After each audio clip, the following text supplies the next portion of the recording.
Assalamualaikum warahmatullahi wabarakatuh. Selamat siang, salam sejahtera untuk kita semua. Pemirsa Jateng Pos TV, berjumpa lagi dengan saya Bejan Saidan dari channel YouTube Jateng Pos TV, channel YouTube miliknya Koran Jateng Pos di Semarang. Alhamdulillah pada kesempatan yang luar biasa ini, pada tanggal 2 Juni tahun 2022, kita dari Koran Jateng Pos memperingati hari ulang tahunnya yang ke-10. Jadi Jateng Pos Group ini sudah berusia 10 tahun pada tanggal 2 Juni ini. Pada kesempatan HUT ini, kami dari redaksi Jateng Pos sengaja untuk mengangkat atau membedah tentang ruang redaksi atau dapur redaksi koran. Jadi, saya yakin banyak orang di luar sana yang belum paham tentang redaksi sebuah koran atau perusahaan sebuah koran. Jadi, perusahaan koran ini sebetulnya isinya apa saja sih? Di sana ada macam-macam, terutama kalau di redaksi itu ada yang namanya pemimpin redaksi, ada wartawan atau reporter, kemudian ada korlip atau koordinator liputan, kemudian ada redaktor, ada editor, kemudian ada layout, ada marketing, dan macam-macam. Nah, kami sengaja di momen HUT ini ingin membedah satu persatu tentang divisi-divisi itu, isinya apa, tugasnya apa, dunianya apa saja ya. Sebagai bahan wacana untuk informasi untuk teman-teman semuanya, mudah-mudahan bermanfaat. Nah, pada kesempatan hari ini, pada tanggal 2 Juni HUT Jateng Pos ini kami sengaja mengundang satu persatu teman-teman yang ada di pos-pos redaksi itu. Kali ini kami mengundang salah satu wartawan. Jadi teman-teman, wartawan itu juga banyak ya. Ada wartawan politik, hukum, ekonomi, wartawan kriminal, kemudian ada wartawan hiburan. Nah, pada kesempatan ini kami ingin mengangkat kisah salah satu wartawan kita di Jateng Pos, yaitu wartawan hiburan. Selamat siang Om Angkel. Selamat siang Mbak Bejan. Sehat? Sehat. Semangat. Assalamualaikum Mbak. Waalaikumsalam warahmatullahi wabarakatuh.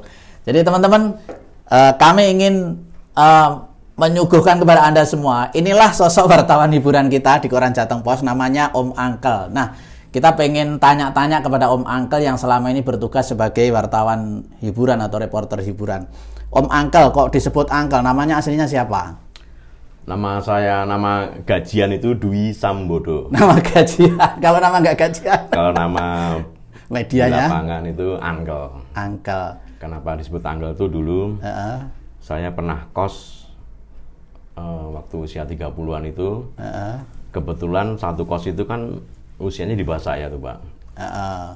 Terus ada salah satu orang itu yang sebut paman-paman gitu. Sama paman dulu gitu. Kalau mau kemana-mana itu izin paman gitu. Karena yang pegang kunci itu waktu itu saya. Ya di daerah Semarang. Akhirnya muncul nama Angkel itu juga nggak disengaja gitu Pak. Sampai pada akhirnya saya pakai nama itu. Terus berkaitan dengan pekerjaan, saya juga suka dunia hiburan kan Mbak. Saya sering main di dunia hiburan, pokoknya ada konser musik, ada apa aja saya ke sana. Terus muncullah nama Angkel gitu. Angkel, dan terkenal sampai sekarang ya. Nyuwun sewu kalau ini saya buka sedikit, kalau pesen minuman di klub itu atas nama Angkel gitu. Jadi akhirnya anak-anak itu sampai sekarang Angkel. Nah, akhirnya saya pakai nama Angkel tuh ya kayak hoki aja gitu Pak. Hoki sampai di keluarga juga. Bahkan dipanggil nama Angkel istri ya. juga panggil. Padahal nama aslinya bukan Angkel ya. Dwi Sambodo. Oke. Nama yang enak ya, didengar enak, dan mudah-mudahan juga nama yang hoki juga. Amin. Om Angkel, kok ada istilah wartawan hiburan Om? Itu wartawan hiburan itu tugasnya apa sebetulnya? Ya ini sebenarnya begini Pak, kalau di sebuah keredaksian khususnya kita nggak bicara Jateng Pos luas Pak ya. Kan wartawan itu harus bisa menulis, syukur-syukur bisa foto. Sebenarnya kan basicnya tidak disegmentasikan. Tapi karena kebutuhan daripada media itu terbagi beberapa pos liputan, segmen pembaca. Ya, betul. Nah, akhirnya Jateng Pos memberi ruang untuk khusus showbiz. Nah, di situ kan saya mindsetnya di wartawan showbiz atau hiburan, dunia hiburan lah ya. Ya, kalau media lain belum tentu juga sih Pak. Belum tentu ada maksudnya. Belum tentu ada. Kalau di Jateng Pos saya hampir 10 tahun ini kan dikasih ruang kebebasan untuk menulis yang namanya. Sudah 10 tahun jadi wartawan hiburan ya. 10 tahun di Jateng Pos. Dan di tempat lain ya saya nggak sebutkan, punya pengalaman. Berarti sudah lama juga di dunia wartawan ya. Betul. Nah awalnya itu saya Saya boleh sebut brand, Pak ya? Boleh, boleh. Dulu di Harian Semarang itu ada namanya kolom Oase. Halaman Oase itu semacam kayak showbiz di Jateng Pos.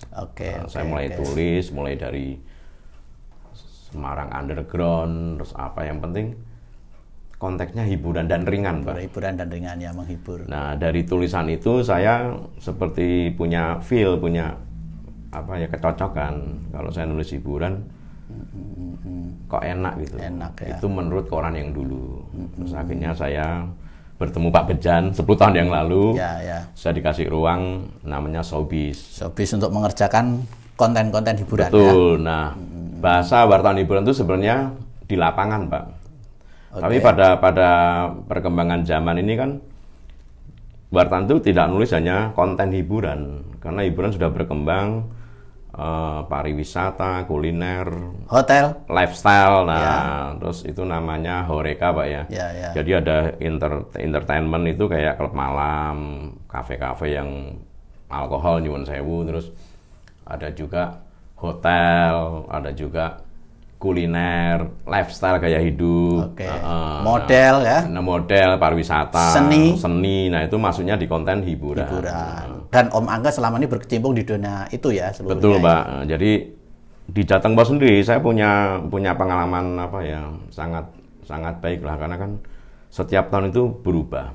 Jadi nggak melulu dulu awal-awal di showbiz Jateng Pos saya ekstrim, saya fotonya vulgar, DJ pakai baju minim, ya pokoknya artis lokal maupun nasional yang kita expose, baik waktu mereka perform ataupun waktu kita bikin berita profile. Nah, terus berkembang, Pak. Setiap 2 tahun berkembang. Terus muncul hotel, muncul kuliner, muncul pariwisata, terus terlebih Kemenparekraf sekarang kan wisata dikombin dengan entertain.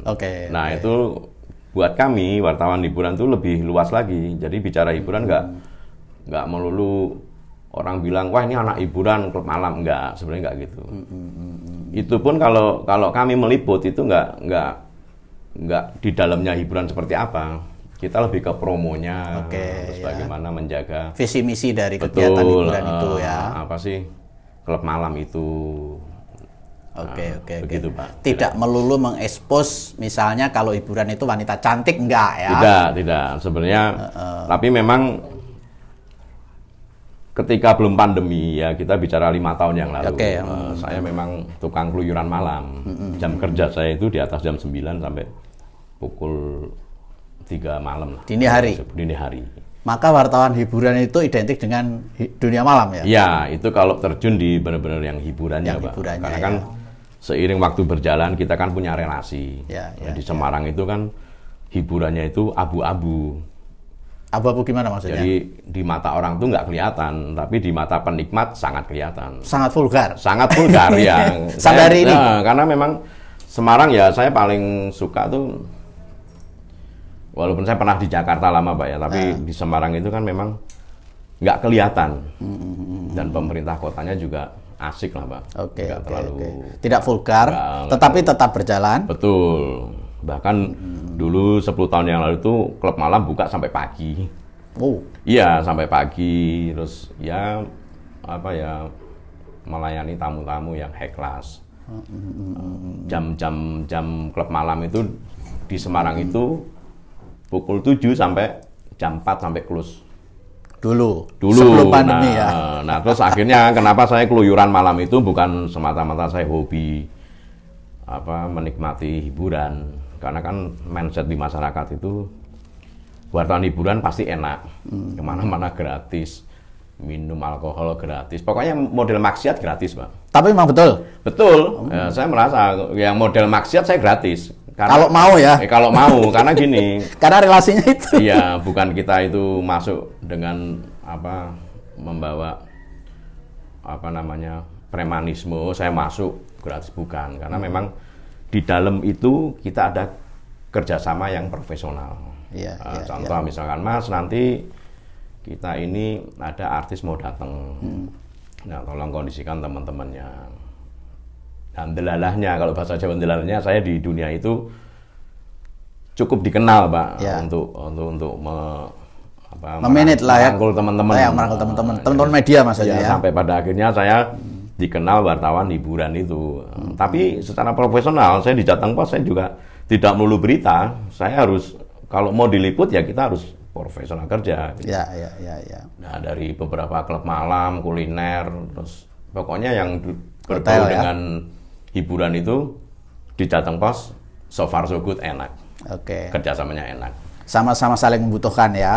Mereka butuh publikasi, kemudian media juga butuh bisnis. Betul, sehingga Pak. saling kerjasama dan bisa berjalan. Karena kan ya. menurut saya selama saya bekerja di tukang tulis ini sama tukang foto secara keredaksian, wartawan itu tidak melulu harus menulis berita, harus mampu belajar juga bagaimana mencari income. Betul. Nah, kita sudah dikasih halaman penuh dengan manajemen, kita harus kelola dengan baik. Ya. Nah 10 tahun, 8 tahun saya berjalan itu ya cukup moncer, Pak. Artinya untuk dari segi bisnis oke, dari segi hura-hura juga saya lebih oke lagi. Relasi. Nah, down turunnya itu ketika pandemi. Ya pandemi kita nggak apa-ngapain. Betul, semua itu. Semua. Ya. Hiburan pasti stop kan. Tapi ini bukankah sudah mulai jalan lagi, Om? Bulan ini Juni? Sebenarnya sudah jalan, Pak. Sudah jalan. Ya pandemi gelombang pertama itu memang semuanya berhenti. Terus yang pandemi gelombang kedua, 50% pengunjung, 75% itu hiburan sudah jalan. Tapi kalau kita bicara klub malam yang bersentuhan dengan alkohol, penikmat alkohol, ya nggak nyampe waktu segitu, Pak. Karena kan buka jam 7, tutup jam 1. Kurang panjang waktunya ya? Kurang panjang. Biasanya semalam penuh ya? Iya, nah itu yang saya pantauan saya di lapangan itu, ya seperti itu akhirnya klub malam juga, bukan klub malam ya, semua. Karena trennya sekarang bukan klub malam. Itu membatasi diri, jadi lebih ke F&B, food and beverage itu yang... Apa itu F&B? Makanan sama minuman yang... Jual makanan dan minuman ya, bukan hiburan lagi. Bukan. Karena dilarang berkumpul. Betul. Apalagi sekarang trennya kan tidak lagi ada klub malam yang full dulu, Pak. Contoh seperti Star Queen, Babyface, E-Plaza, itu klub-klub liquid. 4 klub raja di Semarang itu. Jadi buka jam 9 atau jam 7, tutup sepuas pelanggan. Maksimal jam 4. Ya jadi ajojing lah, Pak. Oke. Nah itu dulu, sekarang enggak. Sekarang trennya itu resto dikombin dengan alkohol, resto dikombin dengan hiburan seperti Halloween, seperti Marabunta, terus Spiegel atau yang Bowery ya, yang middle up-nya di Semarang. Karena mensiasati suasana pandemi ini ya. Juga Pak. mungkin Memang melayani melayani tren dunianya begitu. Tren ya. Trennya. Oh. Saya jalan-jalan juga ke Jogja, ke Bandung atau ke Jakarta, ya trennya begitu. Jadi klub malam zaman dulu, versi dulu hanya tinggal satu di Semarang, namanya Orbit. Dia masih open, ya itu pokoknya datang pesan minum, lihat DJ, gitu-gitu aja sih, Pak. Oke. Itu sebetulnya ini kita lebih fokus ke dunia malam ya, karena mungkin masyarakat luas tidak begitu paham tentang dunia malam itu seperti apa sih, dan kaitannya dengan hiburan barangkali ya. Dunia malam itu misalnya kalau kita mau ke dunia malam itu sebetulnya dunianya seperti apa sih? Kita kemana, lalu ngapain aja di situ sampai pagi itu? Ya, kalau bicara dunia malam itu kan ada dua pandangan masyarakat, Pak. Pandangan ya. Kalau pandangan dari wartawan itu ya, kalau kita bicara dunia tidak dihubungkan dengan vertikal, Pak ya. Kita bicara dunia ya, dunia itu seperti itu. Harus ada hiburan. Nah, kontennya seperti apa tergantung trennya, Pak. Kalau di Semarang itu, saya udah katakan tadi, Semarang itu nggak ketinggalan, Pak. Dengan kota-kota besar lain ya. Barometernya simple. Barometernya ketika banyak artis datang ke klub malam atau ke sebuah lounge, artinya Semarang memang punya market. Nah, itu secara bisnis. Nah, kalau pandangan masyarakat Nyun Sewu dihubungkan dengan vertikal nggak masuk. Ya kalau kita bicara hiburan ya total di duniawi. Dunia. Baru masuk itu. Kalau kita dihubungkan nanti berdosa gini-gini, ya saya juga mengalami kayak gitu. Ya Nyun Sewu, Pak, ini saya ngulik sedikit. Saya tahu begitu ketika saya ikut ngaji di Jateng Pos itu selama 3 tahun waktu kantor di Gerapena. Saya ikut ngaji, jalankan aja Mas. Nanti akan ada jedahnya sendiri. Ya betul Pak. Nah kita kembali ke dunia hiburan Pak ya. Ya jadi apa yang dikatakan orang-orang yang tahu dunia malamnya Semarang itu ya Semarang kuno, Semarang plagiat. Tidak Pak. Sebetulnya ya. Ya sebenarnya kalau orang dunia hiburannya sudah sangat maju juga ya. Orang-orang tuh era dulu kan ngomong Semarang itu kuno, nggak modern, ketinggalan zaman. Ya mereka dunia siang itu. Kalau dunia malamnya enggak. Iya. Dunia malamnya enggak. Karena bahkan kita dulu pernah saya ajak sewing ya. Karena kita nggak pernah turun juga kita nggak tahu. Tahunya siang ya. Tahunya anteng. Yang membuat kota itu tidak maju ya nyuwun sewu mulut daripada warganya sendiri. Selalu bilang kuno. Tetangga sebelah lebih baik. Padahal tidak. Tidak ya. Dunia hiburan sudah maju juga. Kepemimpinan Pak Hendy bersama Wita itu ya cukup membuka ruang untuk Semarang berkembang.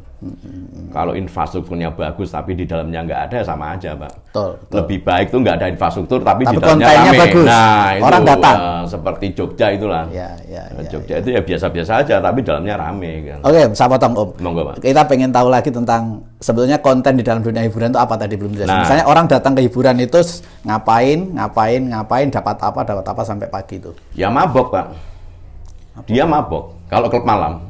Karena minum ya. Menikmati dunia saya bilang. Oke, pertama kali masuk terus ya reservasi tempat round table sama sofa. Terus mereka itu bayar? Kalau masuknya gratis. Oh, masuknya gratis. Terus kalau pengunjung awam tidak bermodal ya bayar, ada HTM. Nyuwun sewu kayak mahasiswa gitu pasti HTM. Tapi kalau kan ini ada segmentasi pengunjung juga. Ada segmentasi pengunjung. Reguler, terus premium, terus yang up. Apalagi pokoknya kalau sekarang kan zaman canggih Pak, tinggal WA gitu. Saya pesan WA. Reservasi ya. Reservasi. Karaoke juga begitu, panti pijat juga begitu. Oke, masuk terus di dalam? Masuk di dalam ya reservasi, terus pesan minuman apa, paketan apa. Lah minumannya itulah yang bayar mahal. Mahal Pak. Sampai berapa Om? Paling murah 1,5 juta. Iya, paling murah. Dulu, tapi sekarang saya nggak tahu. Bisa lebih mahal lagi ya? Ada yang 4 juta juga, ada yang 10. Paling murah itu paketan 1,5, 2,5, 4,5. Yang saya ingat Pak ya, itu ada double botol, 1 botol. Itu pun botolnya juga ada tingkatannya Pak. Yang biasa-biasa produk lokal atau konyek, premium atau konyek. Konyek itu yang di atasnya premium. Lebih mahal lagi ya. 1 botol 4 juta itu. Itu mesti harus beli paket minuman itu? Kalau sudah pesen tempat, otomatis beli paket. Udah paket gitu. ya? Tapi kalau pengunjung reguler tanpa tempat, artinya ya pengunjung, apa ya namanya? Hanya pengen tahu di dalam? Tahu ya paling beli bir boleh. Karena misalnya beli minuman biasa saja gitu? Boleh, orange juice aja boleh. Saya ya? pernah mencoba waktu saya berhenti alkohol 4 tahun yang lalu itu. Maka sudah berhenti nih? Berhenti, alhamdulillah sudah berhenti. Kalau rokok ya saya sering lagi terapi Pak. Terapi ini ya. Istri yang terapi. Efek dari dunia malam. Ya, kalau rokok memang. Ya oke, terus. Nah itu akhirnya kalau pengunjung biasa-biasa aja tuh kan hiburan malam itu kita bicara konteks apa namanya klub malam Pak ya. Klub malam itu yang punya apa namanya hall, yang punya ruang disco, ruang ajojing. Ada panggungnya lah ya. Itu karena kita datang situ kan ada hiburannya kan. Itu bebas saja. Dia mau cuma beli bir atau bahkan beli teh anget, ada Pak, ada. Boleh, Mas aku pesen teh manis ada, tergantung. Meskipun ya lucu ya. Malu atau tidak. Gitu. Tapi Pak, kalau sudah masuk di klub malam itu, kita nggak kena alkohol. Gitu. Ya, saya meyakinkan dari 100 pengunjung 80 pasti mabok. Pasti ya. Nggak mabok, jangan kata kok pengunjung, SDM-nya aja mabok gitu. Iya. Krunya sendiri aja melayani itu sampai muntah-muntah. Bagaimana tamunya? Ya, itu fenomena Pak ya itu. Ya, malam ya. Terus saya menyikapinya sekarang, yaitu bagian daripada mencari nafkah. Karena saya juga nggak, kadang-kadang itu gini, orang tuh kayak nyun saya Pak ya, baru kenal agama, nyun saya, pokoknya orang-orang yang nggak suka dunia hiburan, dia menjudge bahwa semua itu haram, nyun sewu. gajinya haram, apanya haram. Nah, padahal dunia itu seperti itu diciptakan yang Maha Kuasa, Allah gitu Pak. Nah, tergantung kita bagaimana. Nah, kalau saya bicara gitu, saya ngeri bayangkannya Pak. Pada akhirnya kita akan selesai di dunia gitu. Betul. Nah, saya sebagai wartawan, ya saya menyikapinya, saya tulis konten berita itu. Apa sih nikmatnya dunia hiburan? Oke, menjadi inspirasi tulisan malah betul, ya. Pak. Untuk bisa Bahkan menjadi saya pernah ditugasi Pak Bejan, coba Om, 1 halaman ditulis dulu, pernah Pak ya, waktu kita Jateng Pos 5 tahun itu kan memang Jateng Pos terkenal di koran hiburan waktu itu. Betul. 1 halamannya berwarna, fotonya masih vulgar. Sekarang kan nggak boleh Pak ya? Iya.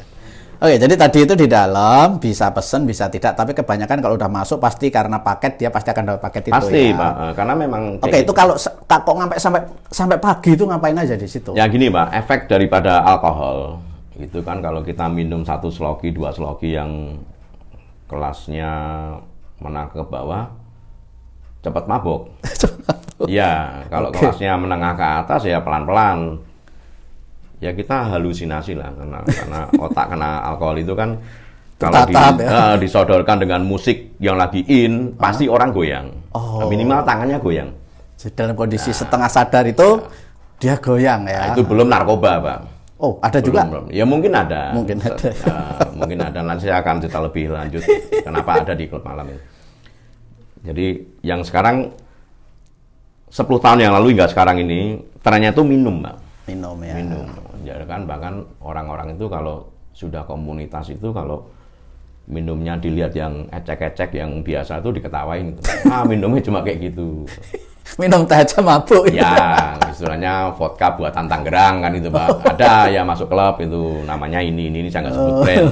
Tapi kalau udah masuk yang namanya apa ya yang berkelas itu ya saya nggak sebut brand ya Mas, iklan ya. Nah itu orang minum enak. Nah itu efeknya kan nggak serta-merta Pak. Jadi efek dari miras itu macam-macam ya? Ya seperti saya ngalami. Saya suka minum itu ketika saya di klub malam. Saya nggak suka minum alkohol kalau di rumah atau di pinggir jalan nggak suka.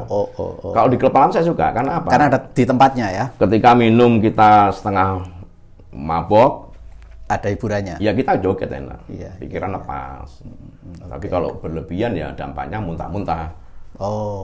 Akan tidak menjadi istimewa lagi itu kalau minum yang mahal-mahal. Malahan ya. Kita harus bisa kontrol.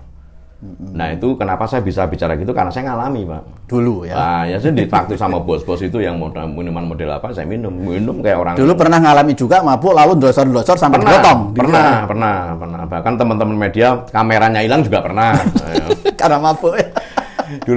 Dulu waktu liputan rame itu ya boleh dibilang saya pionirnya lah Pak. Era yang sekarang, era 2000-an sekarang itu. Kemana-mana tuh kita bareng. Oke. Mabuk bareng, pulang bareng. Nah, saya sampai ya karena saking enaknya minuman itu, saya minum nggak pakai takaran, nggak ngerti. Angger minum gitu aja Pak. Angger minum. Minum. Tiba-tiba kok sudah bukan lagi pusing, berat, jatuh ya. Jatuh sampai saya akhirnya terus punya ini apa itu sendirilah. Saya sogok-sogok itu muntah. Kalau sudah muntah selesai. Gitu. Ya, nah itu bagian kenapa saya berani cerita gini ya harus cerita gini Pak. Karena ngalami. Yang ngalami Pak, karena ngalami. Kalau nggak ngalami ya percuma juga kita berdasarkan orang gitu kan. Oke ya. Terus kemudian karena kondisi itulah sampai pagi akhirnya ya ada yang mungkin pulangnya sampai digotong temannya gitu. Ada juga ya. Oke. Kemudian di dalam itu ada hiburan ya? Ada Pak. Hiburannya itu apa bentuknya? Ya kalau di klub malam kita masih bicara klub malam Pak ya. Kalau nanti saya urai. Klub malam itu kan sajiannya itu orang datang ajojing disco. Ada DJ, disc jockey. Ya terus ada female DJ juga ada. Terus ada home band. Jadi jedanya itu pertama dikasih DJ, habis sesi kedua nanti ada home band. Itu era-era 5 tahun yang lalu. Ada home band itu ya lagu-lagu ngehit. Band lokal ya. Ya lagu ngehit. Itu yaitu apa yang menjadi menjadi stopper orang nggak habis minum bisa beli lagi gitu. Biar tetap goyang terus ya. Sesi 2 terus penyanyi juga oke. Terus sesi 2, sesi 3 DJ lagi. Oke. Terus home band lagi, baru puncaknya DJ lagi. Oke. Begitu Pak. Itu Kalau itu ya. tapi kalau karaoke juga begitu. Ketika kita masuk di karaoke plus, saya bilang karaoke bukan plus ya, karaoke menengah ke atas.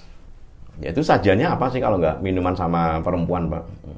Makanya namanya plus ya. Ya, makanya kan pemandu karaoke yang di kelas menengah itu ya didandanin artis seperti artis. Pemandu itu namanya apa tuh kalau terkenal? Nah, kalau menurut saya Pak ya, dari saya biar masyarakat tahu, dulu namanya warrior. Oh. Hostess dulu. Hostess. Itu tahun 70-an. Purel ya, era-era itu purel, hostess. Kalau warrior itu wanita jalanan lah. Terus ladies night, ladies escort apa ladies saya lupa terus yang sampai bertahan sekarang itu PK ya, pemandu karaoke. PK. Pemandu karaoke atau PK. Betul. Ya sampai sekarang. Sampai sekarang belum ada gantinya. Kalau itu adalah hiburan dalam bentuk karaoke. Kan sekarang beda dengan yang klub-klub malam lain ya. Ya. Jadi kalau tempat hiburan di Semarang itu kan mesti connecting, Mbak. Ya. Dia nggak nyuguhkan cuma tempat hiburan klub malam hall gitu. Pasti ada karaoke-nya. Ada karaoke-nya juga. Khusus ya, ini room khusus ya? Khusus, jadi orang bosan di room bisa turun ke... ditemani PK tadi ya. Itu hampir semua. Itu biayanya, bayarnya gimana kalau yang karaoke itu? Kalau karaoke gini, paket juga. Kalau karaoke menengah ke atas itu paket 2 juta katakanlah gitu ya. Itu sudah free lady 1 atau 2. Menemani menyanyi? Menyanyi, Pak. Selebihnya ya tergantung pengunjung. Tapi biasanya dia punya aturan main. Nggak, ya jadi gini, nggak semua PK itu wanita murah. Oh. Iya, Pak. Ada juga profesional ya? Ya, pemandu karaoke itu yang memang benar-benar kerja, tidak mau disentuh oke lah. Disentuh grepek-grepek biasanya. Ya, itu oke. Disentuh dikit. Tapi kalau sampai tidur itu nggak bisa. Ada aturan mainnya. Oh. Jadi manajemen itu yang dipegang mami sama papinya kalau mau bungkus bahasanya ya di luar. Oke, di luar urusan manajemen ya. Itu yang saya tahu. Tetapi tugas profesionalnya kan menemani orang berkaraoke ya. Contoh menemani nuangkan minum atau ada minumnya juga berarti di karaoke ada, ya. Pak. Bahkan ada juga pengunjung yang suka karaoke tapi nggak bisa karaoke. Sukanya joget. Oh, joget. Yang nyanyi mbaknya itu. Mbaknya. Oh, gitu. Di situ. Itu mbaknya itu sudah paket atau masih bayar lagi tuh? Kan tadi saya bilang ada yang paket, ada yang order showing.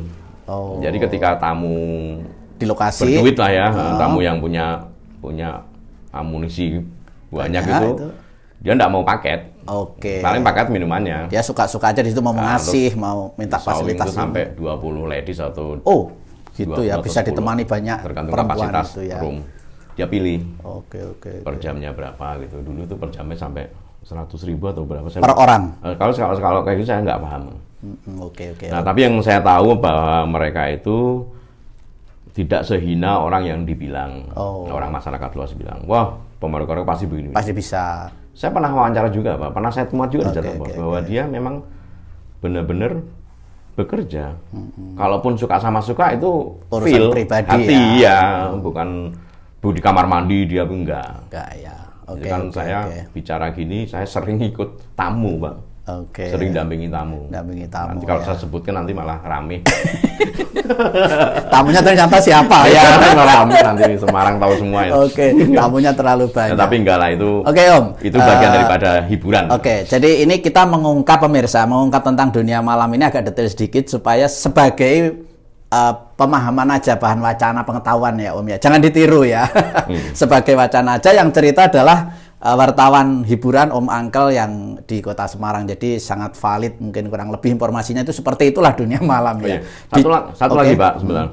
Dunia hiburan itu salah satu income terbesar pajak juga. Iya. jadi Sektor hiburan. Karena pajaknya besar ya. Pajaknya besar. Atensinya juga besar. Iya. Kalau kita bicara atensi kan global Pak ya. Atensi bawah tangan juga banyak, yang resmi juga banyak kan gitu. Artinya apa? Ekonomi itu hidup di situ. Salah satunya andil dari dunia hiburan. Roda ekonomi di situ nggak main-main tuh. uang berputaranya tinggi. Maka tidak mungkin hiburan itu di stop ya. Ya, makanya kalau ada orang masih suka dunia nyepot hiburan, ya mending langsung ke akhirat. Ya, kalau Gitu bicara ya. begitu, kalau bicara dunia. Iya, iya. Nah, sekarang saya kan pandangannya harus balance, Pak. Balance, Karena umur ya. saya juga udah. Dan Om Angkel juga sudah melewati dan sekarang sudah Ya. meninggalkannya aja. Nah, sekarang saya liput aja yang santai-santai aja. Oke, Gitu. ini hanya sekedar cerita pengalaman kan. Ya, makanya pemerintah Kota Semarang itu saya sangat apresiasi, Pak, karena memang sangat baik, kebijakannya itu baik. Balance lah ya. Khususnya Pak Edi sama era ini. Ya, Jadi balance. nggak neko-neko, yang penting semua ekonomi bisa jalan dari semua sektor. Ayo Om, terakhir Om, Oke, monggo. sebagai wartawan hiburan kan tentu akan berkaitan dengan miras, kemudian hal-hal yang terlarang mungkin juga sampai ke, maaf ya, mungkin narkoba ya. Oke. Nah, di dunia-dunia itu kan kurang lebih memang ada kan gitu. Kalau nggak salah Om Angkel juga pernah sampai dilibatkan menjadi aktivis BNN juga ya di Unit Jawa Tengah. BNN, ya. Oke, gimana ceritanya? Jadi gini, ketika Kabid Berantasnya AKBP Suprinarto itu, saya kan sudah mulai aktif di 5 tahun yang lalu tuh Pak, di 5 tahun atau 10 tahun yang lalu saya. Pokoknya awal-awal di Jateng Pos.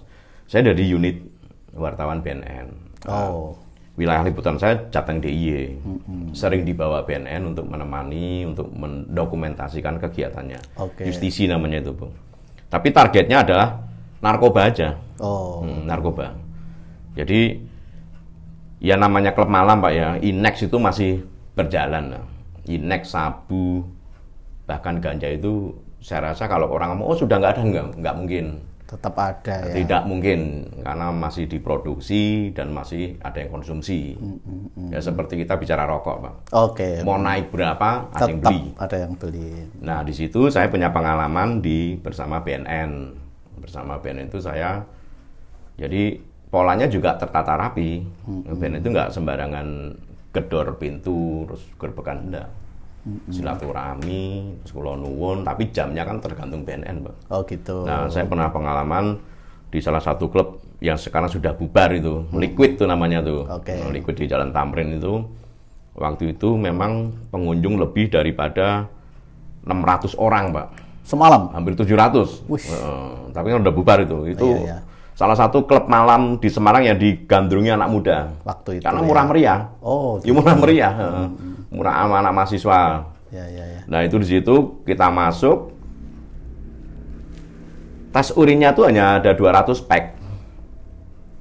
Kurang dari Kurang, jumlah yang kurang. muncul. Akhirnya, terus bagaimana nih Pak, teman-teman media? Terus ya kita pasrahkan sama ahlinya Pak, dokternya dari BNN itu, terus kita periksa semua. Dari 600 pengunjung itu, sekira 600 pengunjung, terus yang dites 200 ya separuh itu Kena positif. Ya? Positif ya. Tapi kan BNN masih baik tuh Pak. Kalau positif nggak ada barang bukti ya, dibawa kantor ditanya-tanya. Terus undang-undangnya juga dia pemakai kan Pak. Iya, Tapi kan kalau ada barang bukti ya limpahkan lagi ke kepolisian. Karena berat prosesnya itu ya. begitu ya. Nah BNN kan sifatnya itu memberantas dengan penyuluhan. Ya, ya. Iya, jadi BNN bukan menangkap terus dipenjara, enggak. Oh iya. Jadi BNN itu ya dia menangkap orang yang punya barang bukti, dilimpahkan lagi. Plus juga membina ya. Membina, terus yang kecanduan tadi itu ada resosnya di Pedurungan itu, belakang rumah sakit apa? Di resosialisasi. Nah resos ya, itu, resos Senin Kamis absen, begitu aja sih Pak. Oke. Om Angkel mungkin dilibatkan karena wartawan hiburan itu ya. Betul, karena Sehingga punya akses kan di dunia hiburan sama-sama itu ya. sharing informasi. Tapi ya, Oke. kami pun dites juga, Pak. Iya, saya pernah tuh kena jebakan Batman BNN. Ya bukan jebakan ya. Kita press release bersama teman-teman media, masuk ruangan, kita tes. Tiba-tiba dites. Ya, malamnya kita dari klub malam ya. Kalau kita Gimana? Om Angkel hasilnya? Negatif semua, Pak. Negatif karena sudah meninggal. Makan mata saya tolong-tolong waktu itu kan karena banyak minum. Dampak ya. Ya kalau minum mah nggak berpengaruh. Oke. Gitu. Oke Om, rasanya asik sekali bicara tentang dunia malam yang digeluti oleh Om Angkel sebagai wartawan atau jurnalis hiburan di Jateng Pos ini. Ingin bicara panjang lebar Om, tetapi waktu juga yang membatasi kita. Betul Pak. Sekali lagi terima kasih atas waktunya di tengah kesibukannya untuk liputan. Berpesan, Pak. Boleh closing statement? Ya, jadi untuk masyarakat luas ya khususnya bahwa dunia hiburan itu marilah kita memakai cara pandang positif dan negatif. Jadi jangan dianggap dunia hiburan itu negatif. Pada faktanya memang negatif, tapi di dalam itu banyak SDM yang mencari nafkah. Kalau menurut ahli agama itu akan tersaring dengan sendirinya. Dan itu memang benar, Pak. Jadi untuk masyarakat ya kalau sudah nggak suka dengan dunia hiburan ya sudah, nggak perlu jauhi saja. Apalagi sekarang musim sosmed tuh Pak ya, jauhi saja ya. Haram apa ini. Ya memang iya, saya mengakui kayak itu benar. Apalagi saya seorang muslim. 100% benar. Tetapi kita menjalankan hidup ini kan nggak ngerti itu mau kemana itu. Apalagi kalau mentok cari nafkah gitu aja kan Pak. Ya, harus ada solusi ya. Harus ada solusi, dan juga untuk pemerintah Kota Semarang ya saya apresiasi dunia hiburan Semarang tuh oke, Pak. Ya. Oke, dan semakin berkembang dan semakin membuka lapangan pekerjaan. Itu kalau kita bicara full duniawi, tapi kalau bicara ikhtiar dengan vertikal apa yang di atas ya kita harus mulai meninggalkan pelan-pelan. Betul. Saya juga ya dulu ladang saya di situ, dapat uang di situ, tapi saya pelan-pelan meninggalkan supaya saya pada akhirnya nanti berakhir baik ya. Baik bukan untuk orang, buat saya sendiri. Istilah agama itu husnul khotimah. Iya, kalau sampai sekarang saya masih berlabel orang hiburan begini ya monggo kerso. Malah saya suka tuh kayak gitu. Tapi saya pengen baik di keluarga dan saya sendiri. Oke. Pelan-pelan. Begitu Bang ya. Thank you Om, terima kasih sekali, luar biasa Om Angkel. Wartawan hiburan Jateng Pos yang sudah sekitar 10 tahun di Jateng Pos bergelut di dunia malam ya di Semarang. Sudah begitu banyak tentang seluk-beluk dunia hiburan yang diungkap oleh Om Angkel. Mudah-mudahan menjadi tambahan wacana buat kita semua. Yang baik kita ambil, yang tidak baik jangan diambil ya. Amin, Bang. Saya Bejan Saidan undur diri. Assalamualaikum warahmatullahi wabarakatuh.